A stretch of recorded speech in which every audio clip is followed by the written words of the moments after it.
Magandang umaga po sa bawat isa. Purihin po ang Panginoon dahil tayo po muli ay nagsama-sama. Ito po ang araw na itinalaga niya upang tayo ay magsama-sama na sumamba sa ating nag-iisang Diyos. At salamat po sa Panginoon sa pribilehiyo na tayo ay sa pamamagitan ng kanyang biyaya at habag sa atin na naranasan, ay tayo po ay malaya na lumapit at sumamba sa ating Panginoon.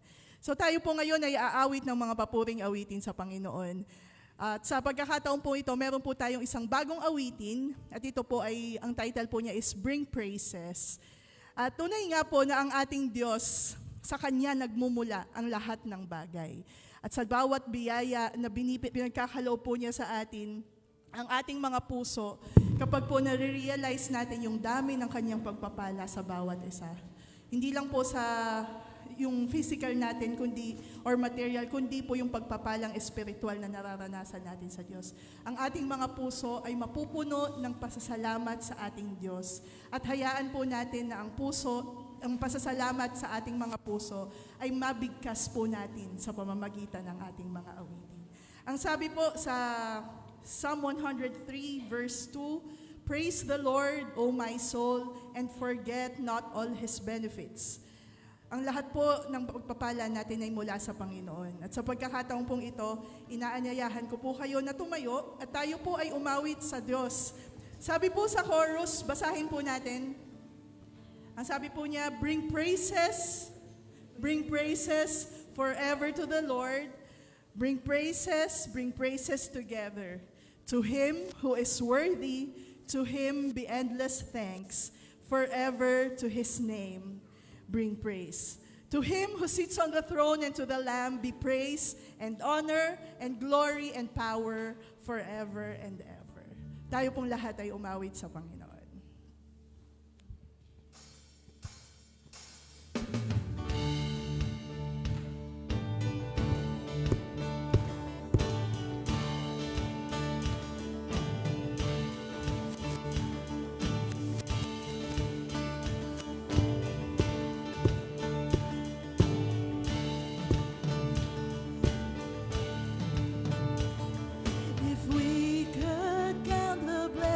God has given, if we should number every grace, our hearts would burst with pure thanksgiving. Now let our voices do the same. Bring praises forever to the Lord. Bring praises together.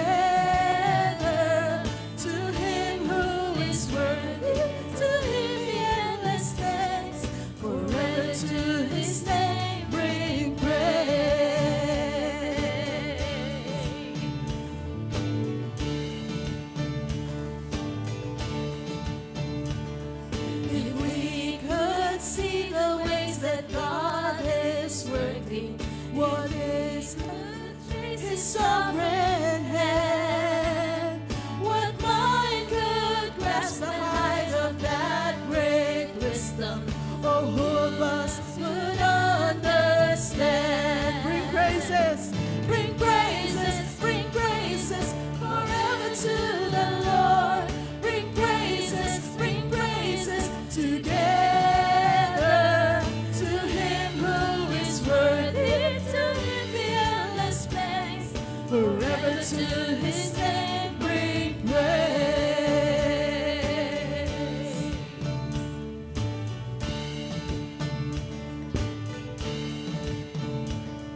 If we could now repay the Lord of heaven, what is that gift that we would bring? All that is ours is that which once was given. Oh, let our grateful hearts now sing. With joy we bring this offering. Sing, bring praises forever to the Lord. Bring praises together to Him who is worthy. To Him be endless praise, forever to His name. Bring praise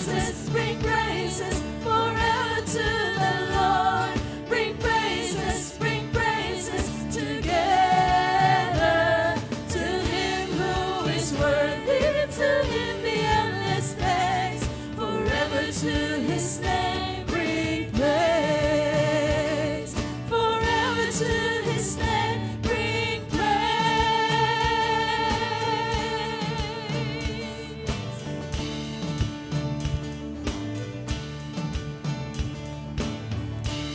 It is indeed good to give thanks to the Lord. Ang sabi po sa Exodus 15:11, "Who among the gods is like you, O Lord? Who is like you, majestic in holiness?" Ang ating pong Diyos na siyang lumikha ng lahat ng bagay, ng araw, ng buwan, ng mga bituin. The one who raises kingdoms and brings them down is the same God who has showed us grace and mercy. He is the same God who saved us, at yun po yung nararanasan natin ngayon ng kanyang pagpapala. So let's continue to sing Romans 5:8, "While we were still sinners, Christ died for us." So tayo po ay umawit sa ating Panginoon. To our God, to our Lord, to our Savior Jesus Christ. And let's declare, the one who we are worshiping is our God, ang nag-iisang Diyos. Let's say He is our God.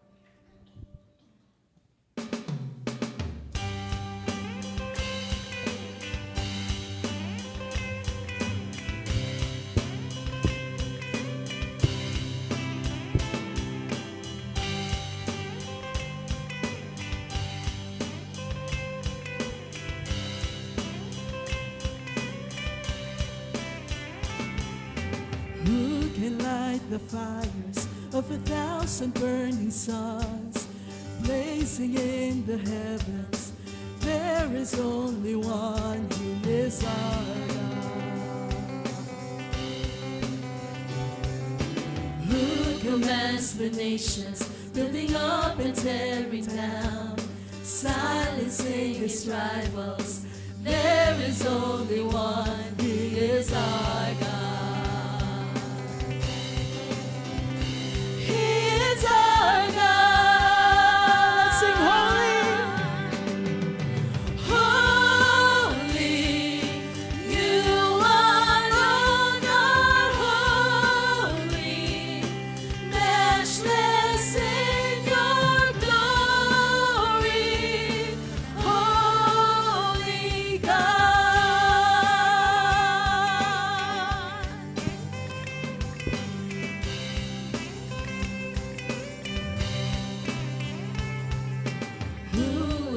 To save us when He turned away His love, conquer us with kindness.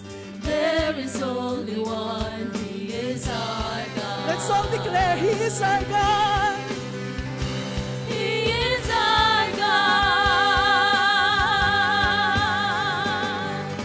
Holy, you alone are holy, matchless in your glory. No one is like you, worthy. You alone are worthy.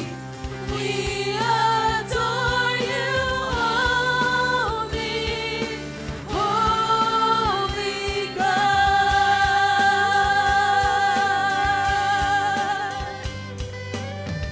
Now to the King on the throne, who was and is to come, and to the Lamb who was slain, be glory. Now to the King on the throne, who was and is to come, and to the Lamb who was slain, be glory. Now to the King on the Now to throne. the King on the throne, who was and is to come, and to the Lamb who was slain, be glory. Holy, you alone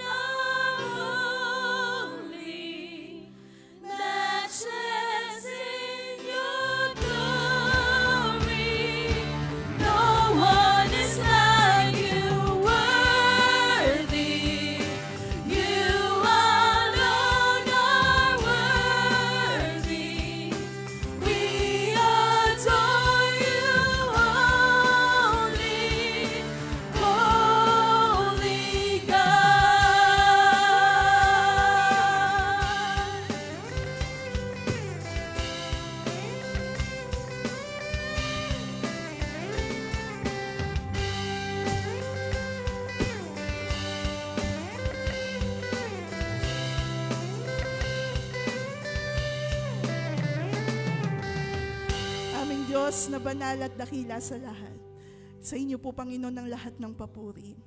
Sapagkat, O Diyos, Ikaw lamang ang karapat-dapat na tumanggap ng lahat ng ito.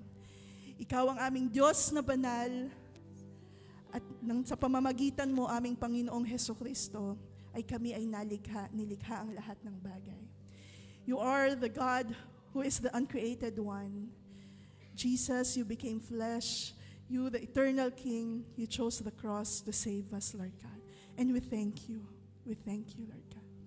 Panginoon, hayaan mo na aming mga labi ay maipahayag ang aming pagsamba at papuri sa inyo. At kayo lamang po, Panginoon, ang maitaas sa aming kalagitnaan as we continue to sing to you songs of praises and worship. Be glorified, our King. For you alone are worthy. You are the King of kings and the Lord of lords. We worship you, Lord God.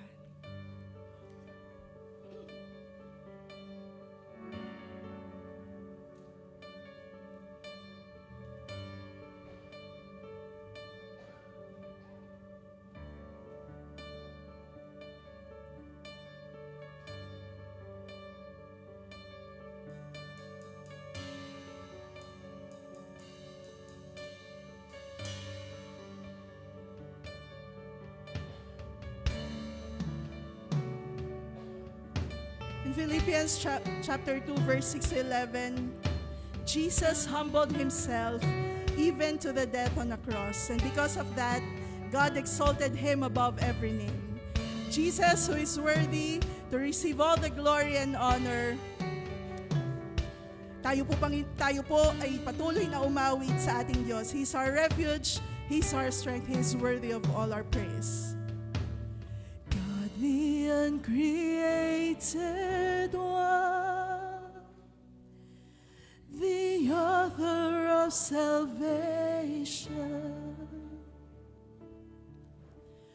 wrote the laws of space and time, and fashioned words to his design. The one who made your host reveal, hung the stars like chandeliers, numbered every grain of sand, knows the heart of every man. He is King forever. He is King forever. He is King forevermore.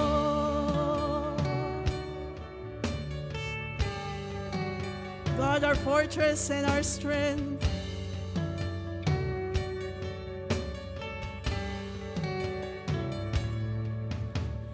God, our fortress and our strength, the rock on which we can depend, matchless in His majesty, His power and authority, unshaken by the schemes of men, never changing, great I am. Kingdoms rise and kingdoms fall, He is faithful through it all. Crown Him King forever, crown Him King forever, crown Him King forevermore.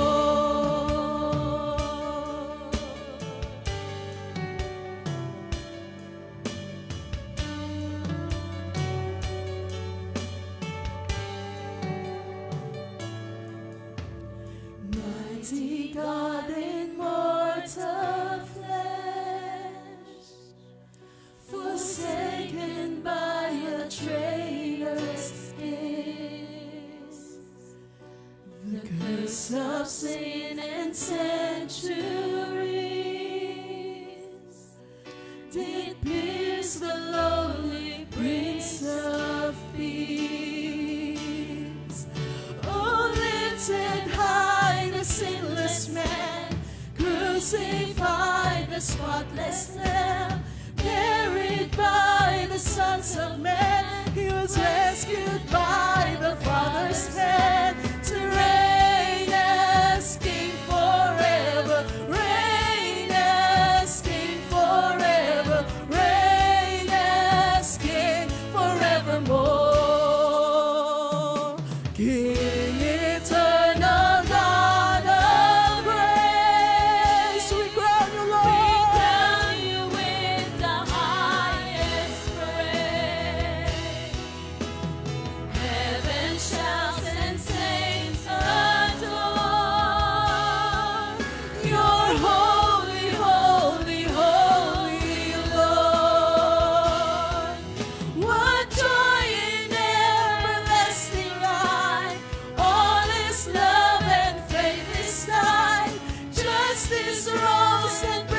You are King of Kings forever.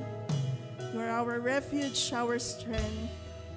Ikaw ang Diyos na bumaba at nagkatawang lupa upang kami, Panginoon, ay maligtas mula sa kaparusahan na naghihintay sa amin, mga makasalanan. Panginoon, maraming salamat po. And Lord, we acknowledge that you are our God and you are worthy of all the praises and honor and thanksgiving. And once again, we declare you are our God, the uncreated one. We worship you, Lord God. We praise you.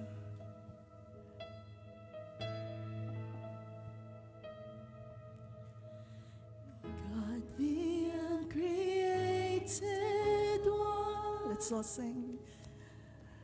the author of salvation,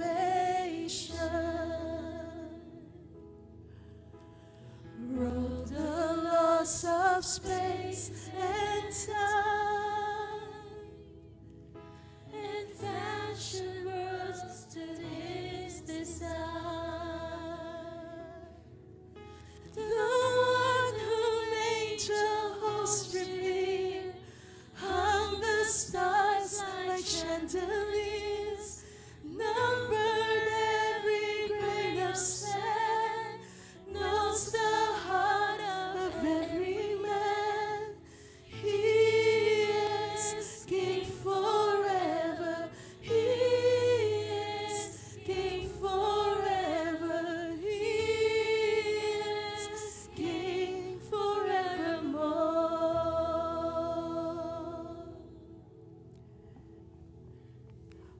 Panginoon, ang lahat ng papuri, ang karangalan at pagsamba ay sa iyo lamang po namin iniaalay. Sapagkat kayo lamang po, O Diyos, ang karapat-dapat na tumanggap ng lahat ng ito. Purihin ka, Panginoon. Purihin ka. Sa pangalan mo lamang, aming Panginoong Jesus, ito po ang aming dalangin. Amen. Amen.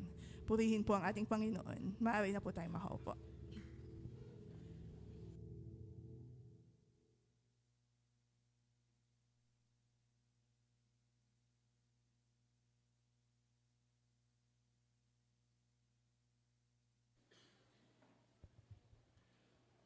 Invite po natin yung mga kids dito sa harap para po ipanalangin sila.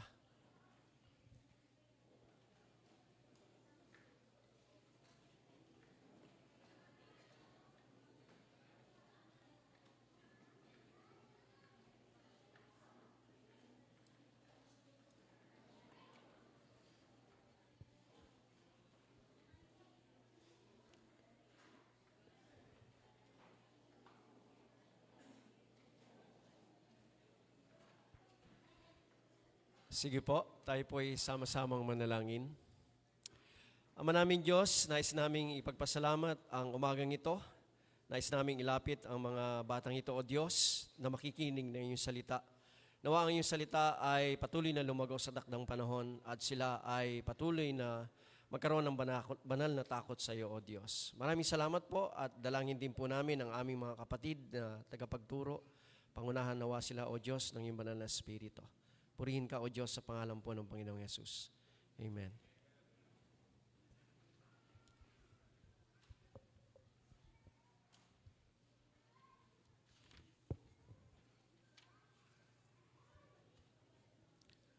Dako po tayo sa sama-samang panalangin. Sa ating pong church, patuloy po natin ipanalangin ang ating mga kapatid, gayon din yung mga yung encouragement, at ang mga pastor, elders, and ministry leaders, buong member po ng TCBC. Sa ating buong bansa, patuloy na magkaroon ng wisdom, integrity, higit po sa sitwasyon na meron tayo ngayon, at gayon din po yung peace and order sa ating bansa. At sa yung protection po ng mga missionaries, higit po sa mga bansang hanggang ngayon ay hindi pa rin accepted ang Biblia o ang ating Panginoong Yesus. Sige, tayo po ay sama-samang manalangin.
Ama namin Diyos, kahabagan niyo po ang aming bansa.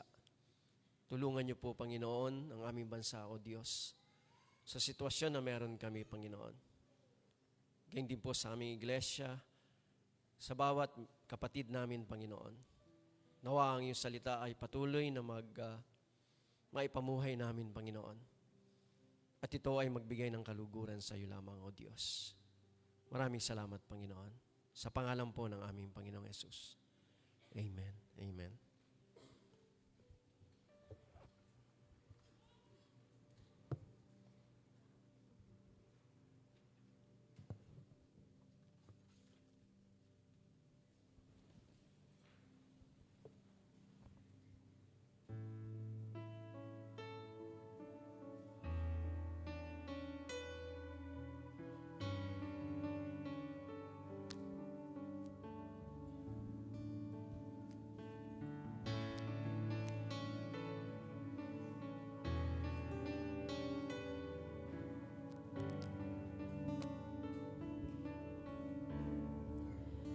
Holy Spirit, breath of God, witness to all that Christ has done, great revealer, radiant light, one with the Father and the Son. Open our eyes, help us see Christ. May we behold His majesty. Open our eyes, Spirit, we cry. Show us the glory of our King. Help us see Christ.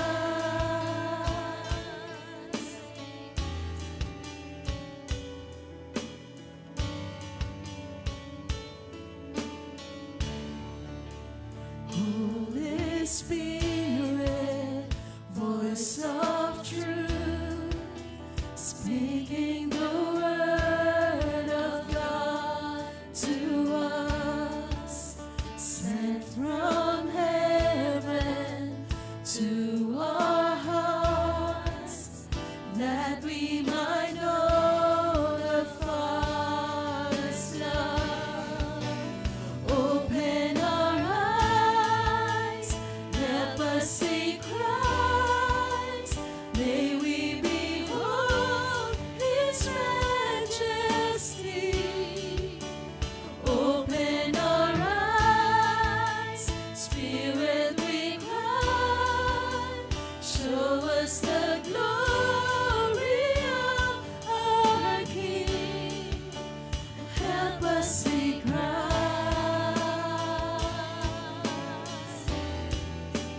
Help us see Christ.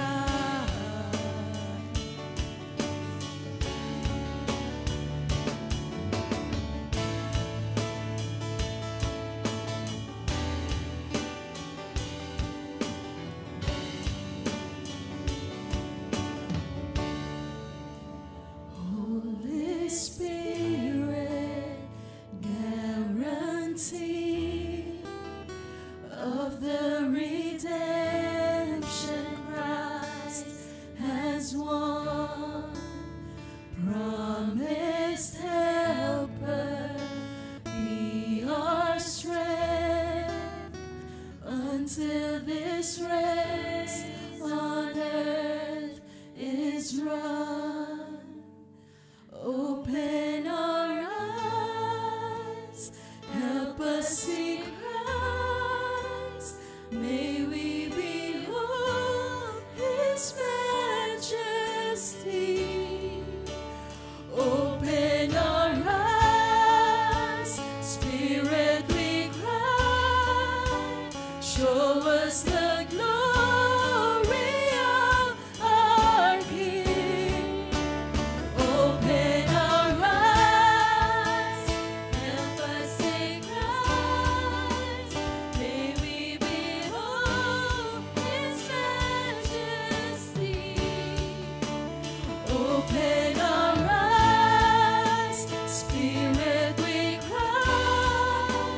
Show us the glory of our King.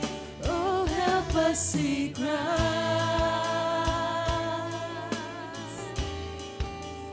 Help us see Christ.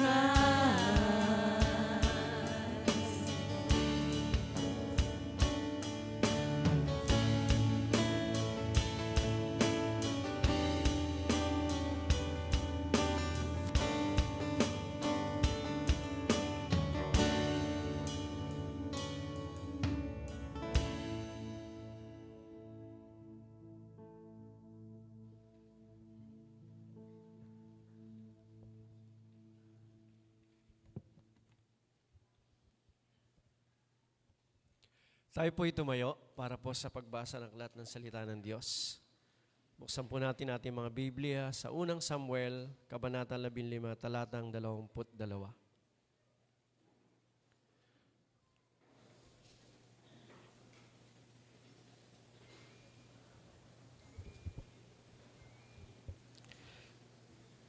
Sinabi ni Samuel, akala mo ba'y higit na magugustuhan ni Yahweh ang handog at hain kaysa ang pagsunod sa Kanya?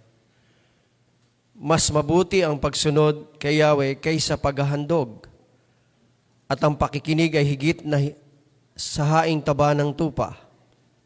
Purihin po ang pagkabasa ng salita ng Diyos. Mari na po tayo makaupo.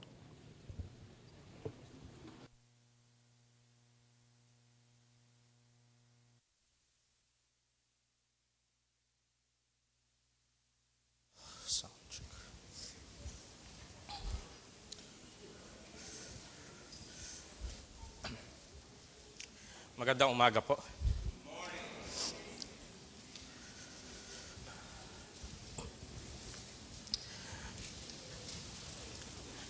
Bago po ang lahat ay nais kong gamitin ang pagkakataong ito upang pasalamatan ng ating Diyos sa nakaraang gawain ng mga kabataan sa Concepcion. At salamat din po sa pakikiisa ng bawat isa dahil sa inyo ay naging maayos po ang provision ng gawaing ito. Isa po sa puntong binigyang diin namin noong retreat sa kabataan ay yung kahalagahan ng pagbabasa ng salita ng Diyos. Dahil as we grow in the Word of God o sa pagbabasa ng salita ng Diyos, we produce a life that is anchored in God's will.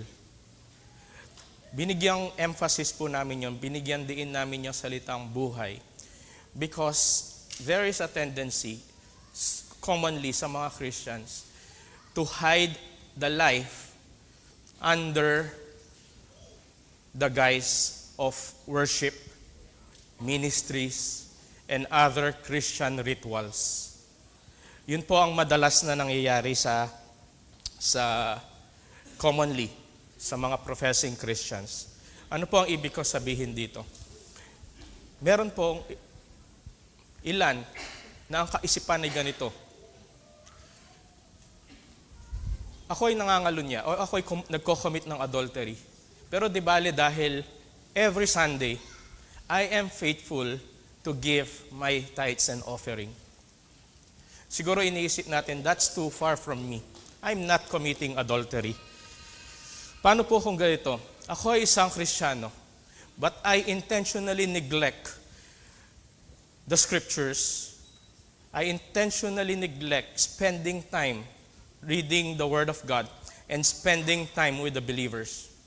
Ang sabi po ni Paul sa Colossians chapter 3, let the message of Christ dwell among you richly, as you teach and admonish one another with all wisdom through psalms, hymns, and songs from the Spirit. I intentionally neglect those things, but it's okay. Binibigay ko na nga ang Sunday. Every Sunday, I block my schedule just to attend Sunday service. Marami pa po tayong halimbawang maiisip na ganyan.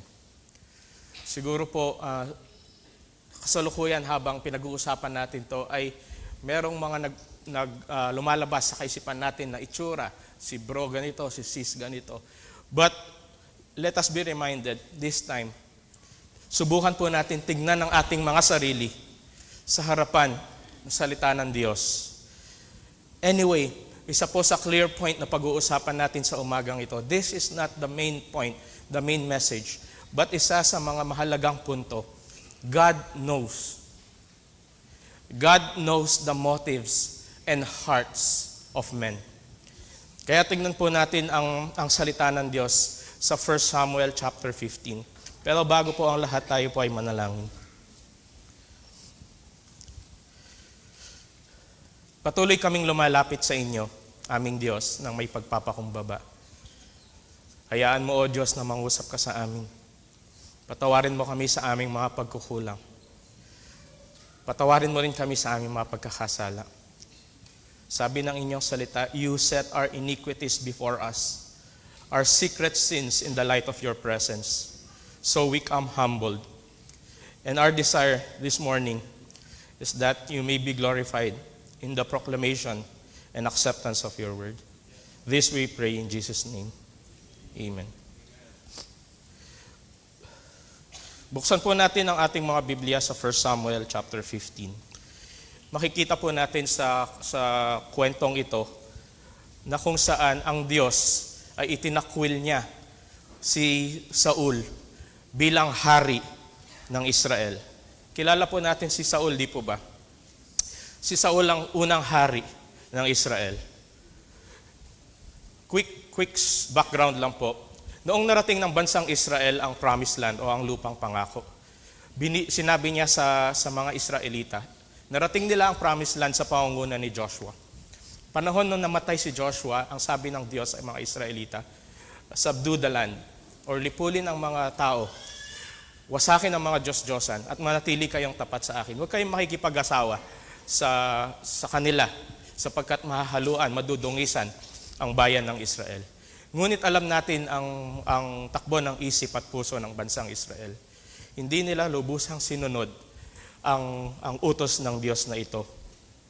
Paulit-ulit na sinabi sa aklat ng mga hukom, in those days, there was no king in Israel. Everyone did what was right in his own eyes. Yun po yung pattern.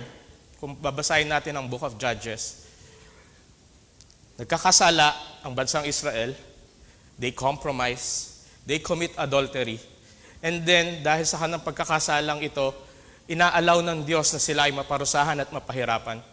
And then they will seek God. They will humble themselves sa harapan ng Diyos at papakinggan sila ng Diyos. Papakinggan sila sa paraang magre-raise up ang Diyos ng hukom, ng pinuno. At upon the establishment of that leader, susunod ang bansang Israel. Magkakaroon ng kapayapaan. Mamamatay ang hukom, mamamatay ang leader. Unfortunately, mas magiging masahol pa ang bansang Israel. So ganun po ang nangyayari sa bansang Israel yun. Masyadong nakadepende ang Israel sa tao. Ultimately, humingi sila ng hari sa Diyos. All those times, ang kaisipan nila, ang solusyon ay pinuno. Pag meron kaming pinuno, magiging maayos ang takbo ng buhay namin. That was very clear sa pattern na nakita natin. But they missed the point. Ang punto ng Diyos ay it's not a human leader. The issue is obedience. They neglected God's kingship because that time they have a king. They had a king. Ang hari nila ay ang Diyos mismo. But they rejected God's kingship. So fast forward dito sa ating babasahin sa umagang ito. Humingi sila ng hari sa Diyos. At ni-raise up ng Diyos itong si Saul bilang unang hari ng Israel.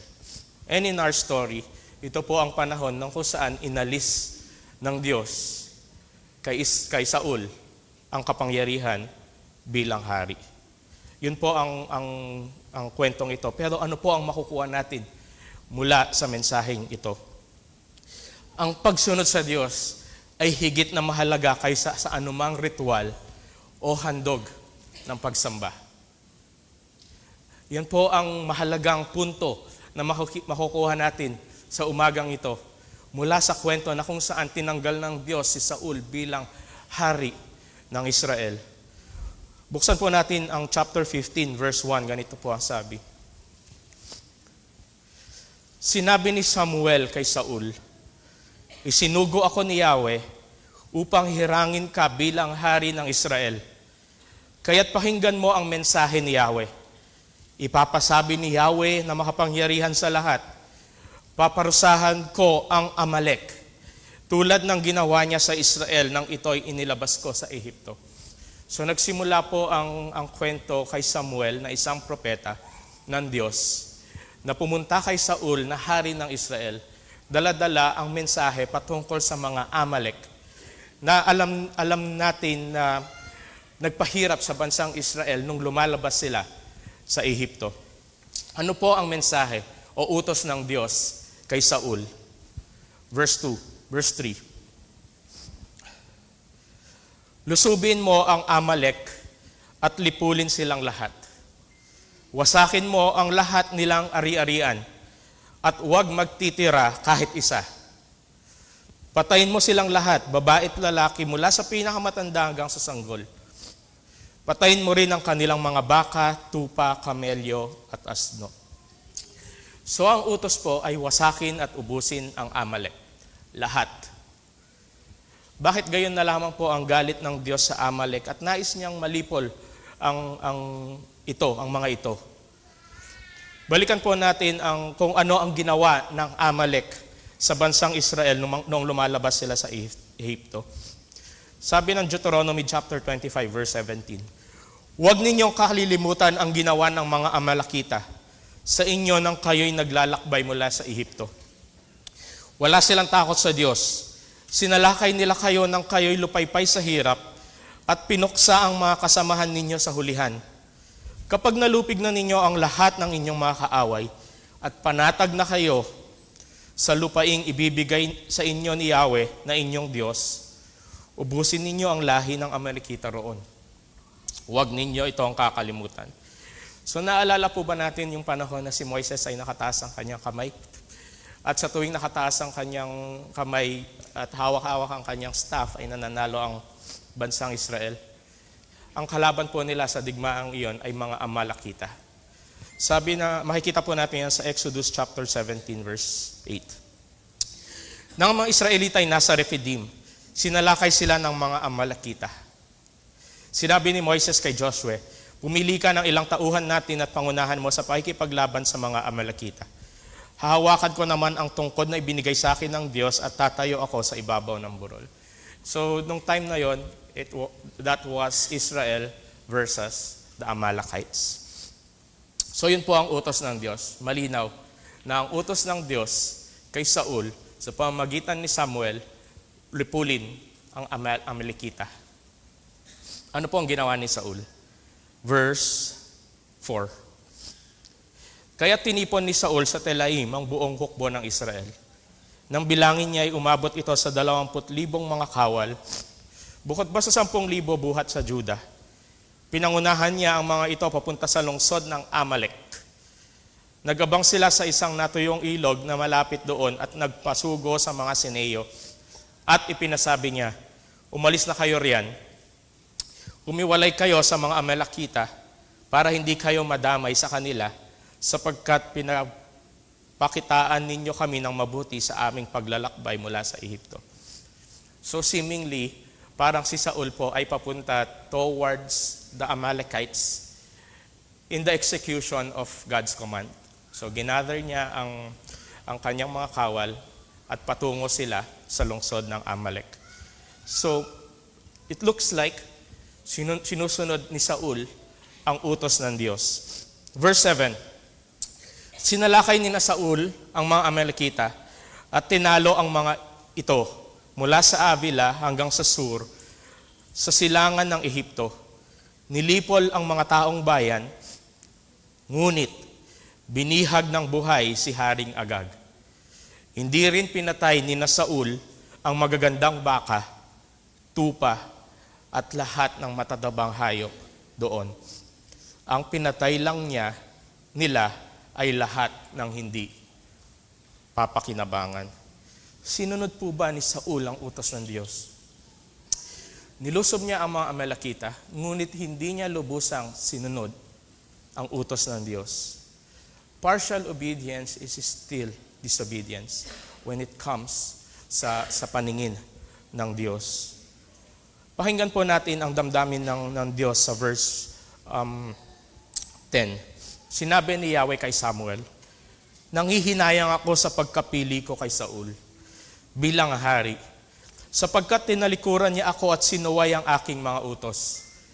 Nagalit si Samuel at magdamag siyang nanalangin kay Yahweh. Sa mga susunod na talata po ay makikita natin kung paano kinonfront ni Samuel si Saul patungkol sa ginawa niyang pagsuway sa Diyos. Kinabukasan, maaga siyang bumangon upang makipagkita kay Saul. Ngunit may nagsabi sa kanya na nagpunta ito sa Carmelo upang magpatayo ng sariling monumento. At pagkatapos ay nagtuloy sa Gilgal. Sumunod siya roon at nang makita siya ni Saul ay binati siya. "Pagpalain ka ni Yahweh. Sinunod ko ang lahat ang utos niya." Itinanong ni Samuel, "Ano itong naririnig kong iyakan ng mga tupa at unga ng mga baka?" Sumagot si Saul, "Kinuha yan ng mga tauhan ko sa Amalek. Kinuha nila ang pinakamainam na tupa at baka upang ihandog kay Yahweh. Ang mga walang halaga ay pinatay namin." Sinabi ni Samuel, "Tumigil ka. Pakinggan mo ang sinabi sa akin ni Yahweh kagabi." "Ano iyon?" tanong ni Saul. Sinabi ni Samuel, "Noong una, napakaliit pa ng tingin mo sa iyong sarili. Ngayon, ikaw ang namumuno sa Israel sapagkat pinili ka ni Yahweh at binuhusan ng langis upang maging hari. Inutusan kanyang lusubin ang masamang bayan ng Amalek at mahigpit na ipinagbiling puksain ang mga ito. Bakit mo sinuway ang utos ni Yahweh? Bakit mo pinag-imbutan ang mga ito? Hindi mo ba alam na ang ginawa mo'y malaking kasalanan kay Yahweh?" Kinonfront ni Samuel si Saul. At nang makita ni Saul si Samuel approaching, mukhang nasiyahan pa siya with pride and sinabi niya, "Pagpalain ka ng Diyos, sinunod ko ang utos ni Yahweh." Hindi po natin maintindihan kung talagang alam niya, clear sa kanyang kaisipan na hindi niya sinunod lubusan ang utos ni Yahweh o talagang pinagtatakpan lang niya ang kanyang sarili sa puntong ito. Ang sabi po ng kanyang paliwanag sa verse 20, "Sinunod ko si Yahweh. Pumunta ako sa pinapuntahan niya sa akin. Binihag ko si Agag na hari ng Amalek at nilipol ang mga Amalekita. Ngunit pinili ng mga tao ang pinakamainam sa mga tupa at baka at hindi namin pinatay kasama ng iba. Sa halip ay inuwi namin sa Gilgal upang ihandog kay Yahweh." So yan po ang depensa o sinasabi nating panakipbutas ni Saul sa ginawa niyang pagsuway na ito. Hindi po kailanman tatanggap ang Diyos ng handog na bunga sa pagsuway. Ito pong dahilan, ang verse 22, ang dahilan kung bakit gayon na lamang ang galit ng Diyos at damdamin ng Diyos towards dun sa pagsuway ni Saul. Akala mo ba higit na magugustuhan ni Yahweh ang handog at hain kaysa ang pagsunod sa Kanya? Mas mabuti ang pagsunod kay Yahweh kaysa paghahandog at ang pakikinig. At ang pakikinig ay higit sa haing taba ng tupa. Ang pagsuway sa Kanya ay kansinsama ng pangkukulam at ang katigasan ng ulo'y tulad ng pagsamba sa Diyos-Diyosan. Sapagkat itinakwil mo ang salita ni Yahweh, itatakwil ka rin niya bilang hari. Ito po ang mahalagang punto na kailangan natin bilang mananampalataya ngayon. Hindi tatanggapin ng Diyos o hindi pa pwede sa Diyos ang kahit anong ritual, kahit anong gawain na buhat sa pagsuway. Gaya po ng sabi natin kanina, maaaring makaisip tayo ng ibang tao, naalala ko si sister ganyan, naalala ko si brother ganyan. But let us examine ourselves today in the light of the scriptures. Sumusunod ba tayo sa utos ng Diyos? Sinusunod ba natin ng lubusan ang mga inuutos ng Diyos? Sabi po sa Mark chapter 12, one of the teachers of the law came and heard them debating. Noticing that Jesus had given them a good answer, he asked him, of all the commandments, which is the most important? The most important one, answered Jesus, is this: Hear, O Israel, the Lord our God, the Lord is one. Love the Lord your God with all your heart and with all your soul and with all your mind and with all your strength. The second is this: love your neighbor as yourself. There is no commandment greater than this. Well said, teacher, the man replied. You are right in saying that God is one and there is no other but Him. To love Him with all your heart, with all your understanding, with all your strength, and to love your neighbor as yourself is more important than all burnt offerings and sacrifices. Then the Lord Jesus affirmed, He said to him, you are not far from the kingdom of God. So even the Israelites, the Pharisees, the teachers of the law, in the days of Jesus Christ, knew that obedience is better than burnt offerings and sacrifices. Ang ating mga talento, ang ating mga skill, ang ating mga resources, sabihin na nating pinakamaganda ang boses natin sa harapan. Hindi ito magiging katanggap-tanggap sa Diyos kung hindi kaaya-aya o hindi akma ang ating pag-uugali bilang mga mananampalataya. Hindi dahil wala po tayong palya sa paghahandog every Sunday, hindi dahil lagi tayong dumadalo sa gawaing pananambahan every Sunday, ay kakalimutan na ng Diyos ang kawalan natin ng interes sa Kanyang salita. And so on and so forth. We can always go back to the root. Are we obeying God? Kung nakaka-relate po tayo dito, hindi ibig sabihin na itigil natin ang paglilingkod. Hindi ibig sabihin na itigil natin ang pagsamba. Hindi ibig sabihin na itigil mo ang pag-awit. Hindi ibig sabihin na itigil ang paghahandog. Ang ibig sabihin po nito, obey and make your sacrifices acceptable to God.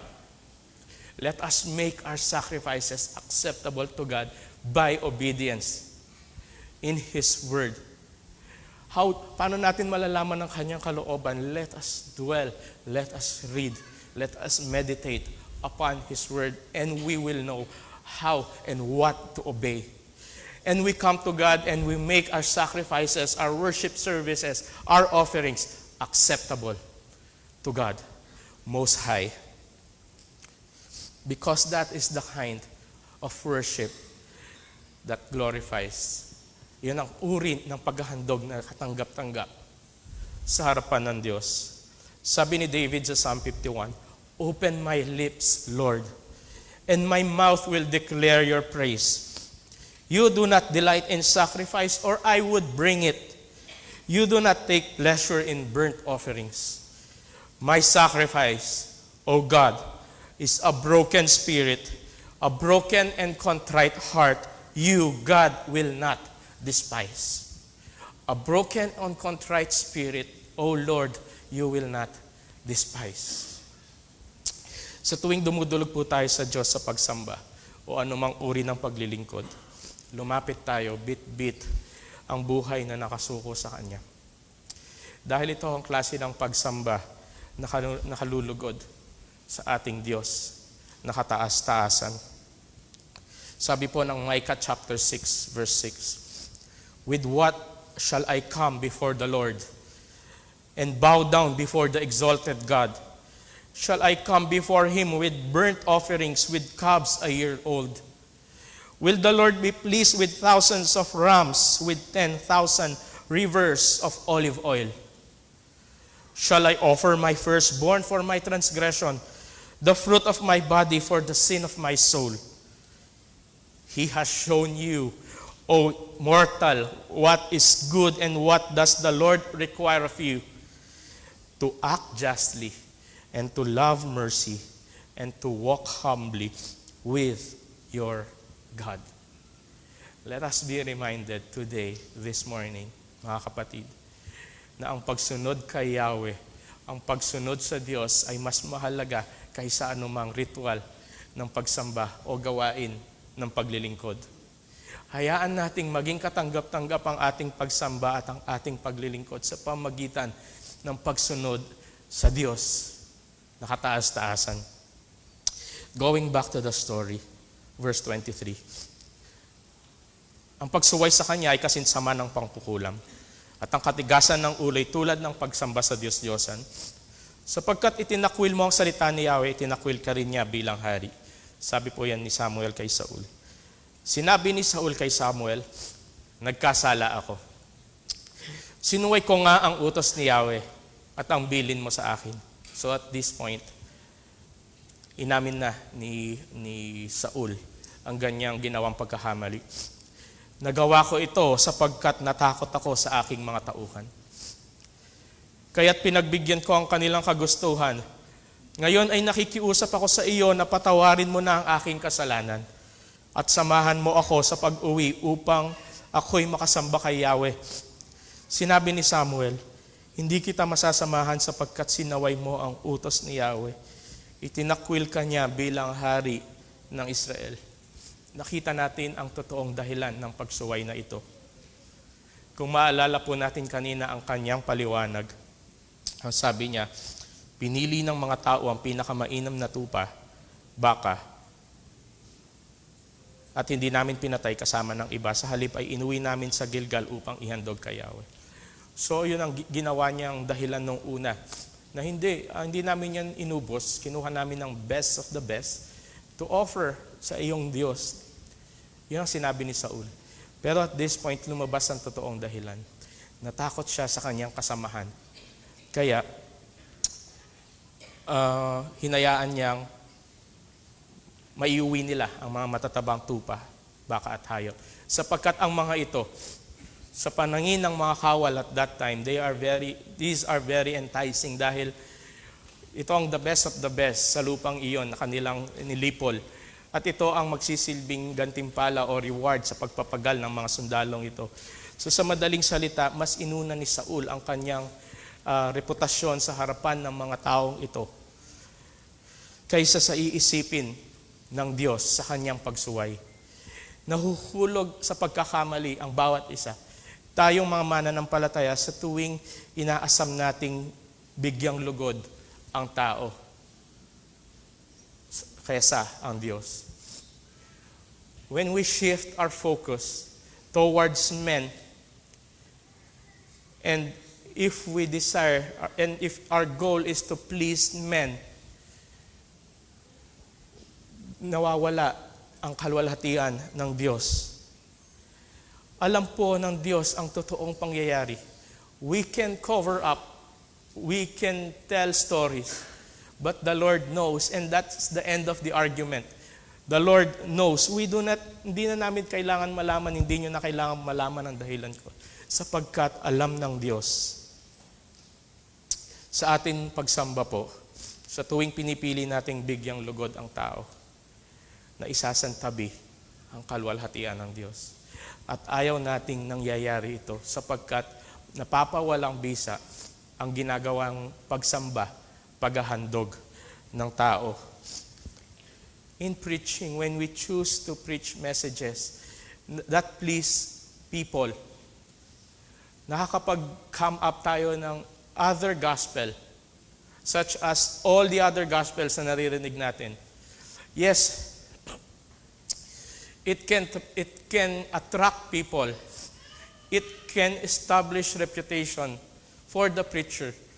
But it preaches another gospel that does not transform lives. And that gospel, hindi nakakapagligtas at hindi nakakapagbago ng buhay ng tao. If we invest so much sa lights, sa music, sa facilities, sa anuman bagay dito sa ating pananambahan, if we neglect discipleships and accountability, ano ang binibigay nating mensahe? We value entertainers and performers more than worshipers. Kaawaan po tayo ng Diyos at wag nawang mangyari ito sa ating iglesia. In worship, in our services, in our ministry, we desire to please God. We do not please men. Balikan po natin ang kwentong ni Saul sa verse 27.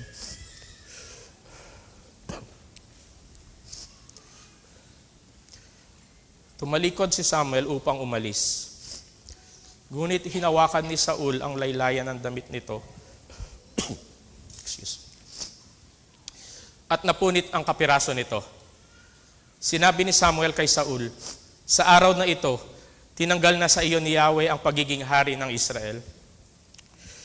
At binigay na ito sa isang taong mas mabuti kaysa sa iyo. Ang maluwalhating Diyos ng Israel ay hindi nagsisinungaling at hindi nagbabago ng isip. Hindi siya tulad ng tao na nagbabago ng pag-iisip. Sumagot si Saul.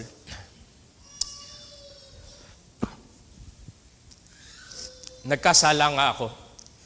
Ngunit sa pagkakataong ito, pinapakiusap ko sa iyo.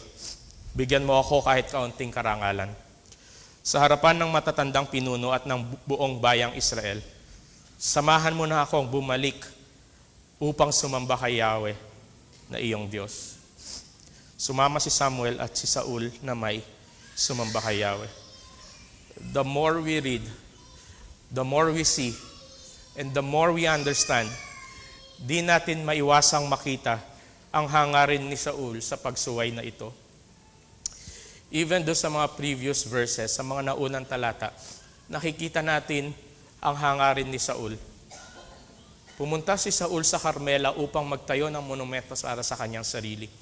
Hinayaan niyang kunin ng mga kawal ang matatabang tupa sapagkat mas inuna niya ang kanyang reputasyon bilang hari sa harapan ng tao more than kung ano ang iisipin ng Diyos. And at this time, he is pleading Samuel to please go with him to worship the Lord. So ano pong nakikita natin? Nakita natin he chose to please men to preserve his reputation. At itong huling hiling din ni Saul kay Samuel ay para pa rin sa kanyang karangalan. Ang sabi niya, nagkasala nga ako, ngunit sa pagkakataong ito ay pinapakiusap sa iyo. Bigyan mo ako ng kahit kaunting karangalan sa harapan ng matatandang pinuno at ng buong bayan ng Israel. Sa atin pong pagsamba o sa anumang ating ginagawa, para sa Diyos, gawin natin ito para sa karangalan at hindi para sa sariling karangalan. Layunin nating itaas ang karangalan ng Diyos sa tuwing tayo ay dumudulog sa Kanya sa pagsamba. Gayon din sa tuwing tayo lumalapit sa Kanya upang maglingkod. At sa tuwing at habang tayo ang nabubuhay sa mundong ito, let it be our desire to exalt the name of the Lord. We worship Him. We come to Him to please Him and to glorify His name. Ang sabi ng Panginoong Jesus, ang anumang pagsambang nagnanais na itaas ang sarili ay parang pagpapaimbabaw o hypocrisy. Sabi ng Matthew chapter 6, kapag nananalangin kayo, huwag kayong tumulad sa mga mapagkunwari. Mahilig silang manalangin nakatayo sa mga sinagoga at sa mga kanto upang makita ng mga tao. Tandaan ninyo, tinanggap na nila ang gantimpala. Siguro maaari po natin tanungin, bakit ako dumudulog sa Diyos tuwing linggo ng pagsamba? Ano ang aking layunin sa tuwing lumalapit ako sa Diyos pagsamba? Bakit nais kong maging bahagi ng worship team? Bakit nais kong magpahayag ng salita ng Diyos? Ano ang iyong hangarin? Ano ang iyong nais? Again, alam po ng Diyos ang kalooban ng tao. Sabi ng salita ng Diyos, ang tao tumitingin sa panglabas na kaanyuan. Pwede nating tingnan ng ating mga sarili and we think, oh, siguro this one is a mature, obedient, humble servant of God. But the Lord knows, alam ng Diyos, ang kalagayan mo sa harapan niya. You can cover up sa ibang tao, sa ating mga kapatid, sa bawat isa, I can cover up. But the Lord knows. And that's enough. Sapat na po na alam ng Diyos, sapagkat siya ang ating pinaghahandugan. At ang lahat ng ating pagpapagal sa tuwing lumalapit, naglilingkod sa Kanya, ay walang kabuluhan kung hindi natin nasusunod ang Kanyang kalooban sa buhay natin. Mga kapatid, we have an audience of one. We have an audience of one. And that one audience does not primarily care whether our church is clean or beautiful. Hindi masyadong concern ng Diyos kung maganda ang mga facilities, maganda ang boses ng mga dumudulog sa Kanya. Because He looks straight through the heart of each one of us. Imagine po natin, minsan ginagamit nating reason na the Lord looks at my heart as if it's kung naranasan nyo na po na makipag sa isang tao at sasabihin ng isang tao, teka lang, di mo alam ang aking saloobin, di mo alam ang aking puso. It's as if the truth that God's look at the hearts of men na para bang we are in that advantage. Na para bang pag tinignan ng Diyos ang ating puso, para bang, tingnan mo ang puso ko, Lord. Hindi niya kasi nakikita ang puso ko. But the truth is, when the Lord looks at the heart, it's terrifying for each one of us. You set our iniquities before us, our secret sins in the light of your presence.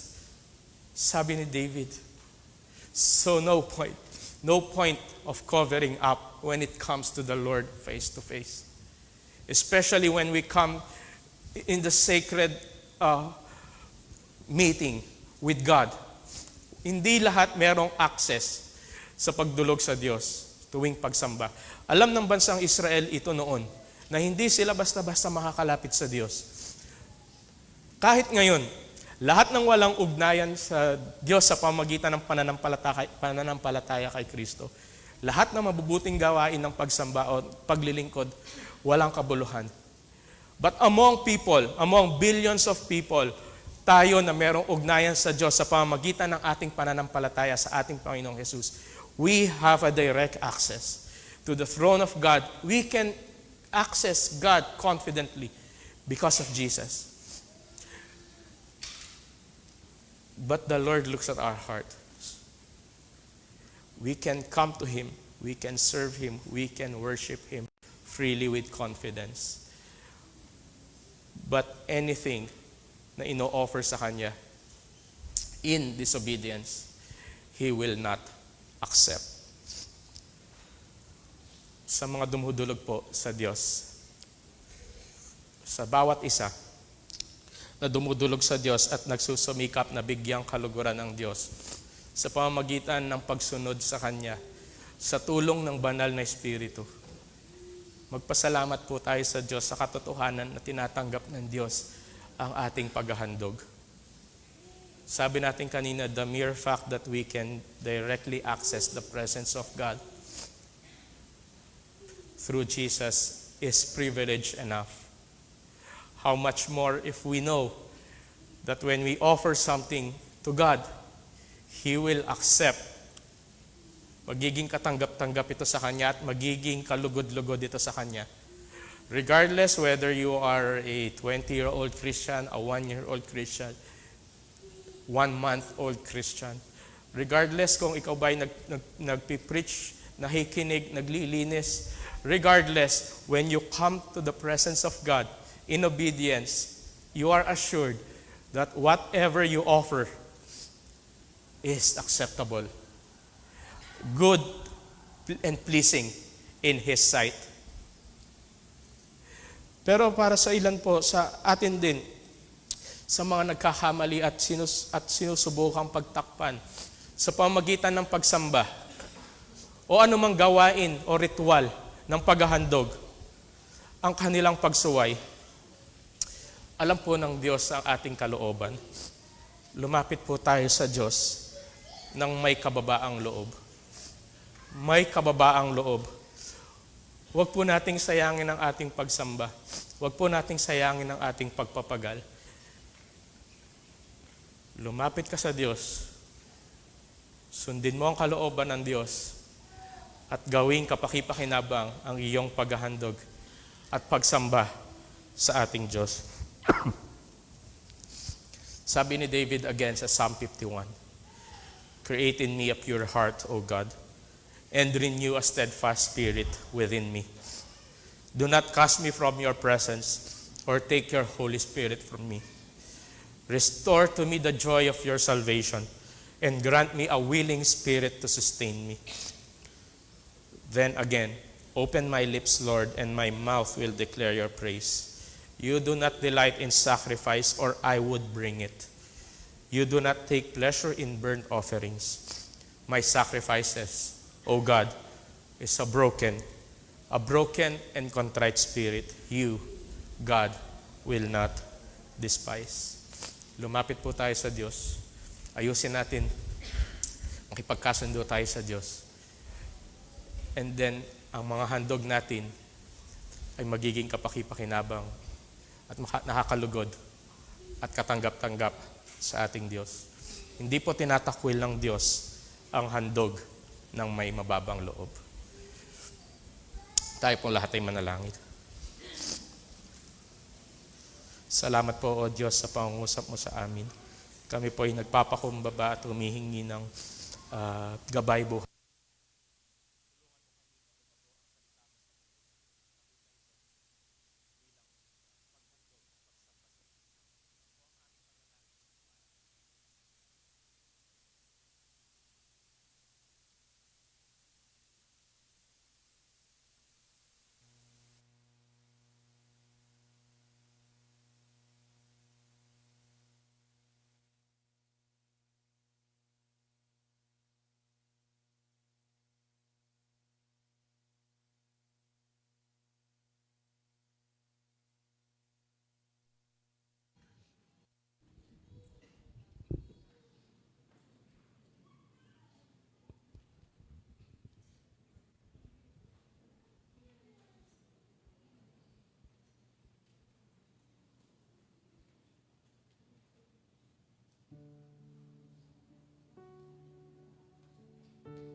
Take my life and let it be consecrated, Lord, to Thee.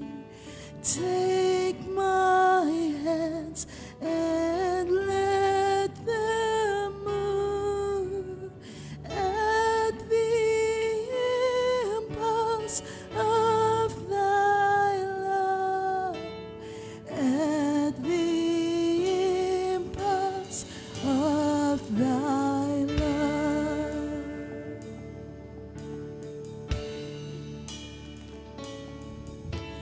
Take my feet and let them be swift and beautiful for Thee. Take my voice and let me sing, always only for my King.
till